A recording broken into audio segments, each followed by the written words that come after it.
Hi, I'm James Johnson. I'm a product manager at GrapeCity PowerTools. This is a young guy. I'm working in a Columbus-based insurance company called State Auto Insurance. I hear you're using our ActiveReports product. So before you started using ActiveReports, what types of problems were you having that made you choose it? We use GrapeReport, I think it's 4 or 5 early versions. And I find it's most difficult with GrapeReport is it has totally its own programming language and its formula systems, and it doesn't work with database very well. You have to, it doesn't work with stop procedures, all these kind of things. So I play with ActiveReports, and it has all what I needed, and I can pretty much use the code, and I can use the native VB functions, and I can basically do whatever the code can do, and ActiveReports take that. So this makes me very happy. So I create the first set of the ActiveReports, and it works very well and to our customer needs at the point. And after that, I progress with ActiveReports. So you're continuing to use ActiveReports even after your early experiences with it? That's true, and we'll continue to use that. And for the knowledge I have invested in the ActiveReports, I find all these goodies and the merits of ActiveReports carried on.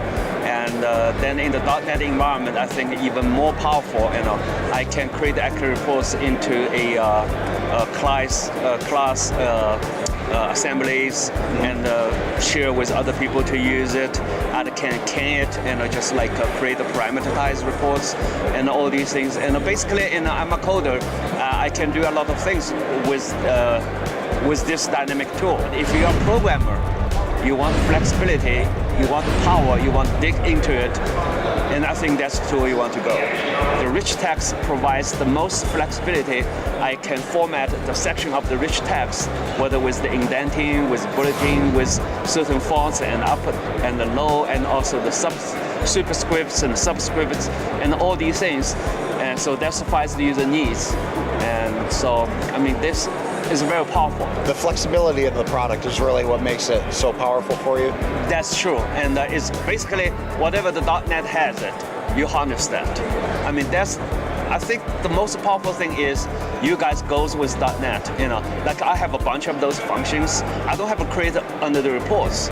I can create it with the .NET code, and I can call any .NET function and to generate the results, and I create my own formatting. So then the data is formatted, I submit that to you. And also one thing I need to mention is you guys has a report looping when you work with the data sets. And then you can set certain keys or something, then you run it as the data sets changes. So that works very well because in the report, the formatting section, you can actually loop through which row to display, which row to not display, and if you display in certain formats. So you can deliver the formatting within the rendering section, and that is absolutely amazing. It's flexible, adaptable, and also I think it fits better for a programmer. It worth the investment if you use ActiveReports, and those reports would last. And the code there, because it's .NET code, I have no problem actually I ported your reports from .NET 1.1 to 2.0, and the latest I actually use .NET 3. And all my code just recompile and everything that worked. This thing is pretty much transparent. I know my code is there, it works. And the PDF feature is very good. So would you recommend ActiveReports to your colleagues? I'm sure, yes. And currently my company still use ActiveReports. And whenever there's a chance, and I always say we should go to ActiveReports. As a personal, I used it for that many years, and I always think this is a good way to go. And I appreciate you guys create such great product. And actually, I say to your owner, I say, you hang around, and I talked to you when you first founded the company, and I'm sticking with you.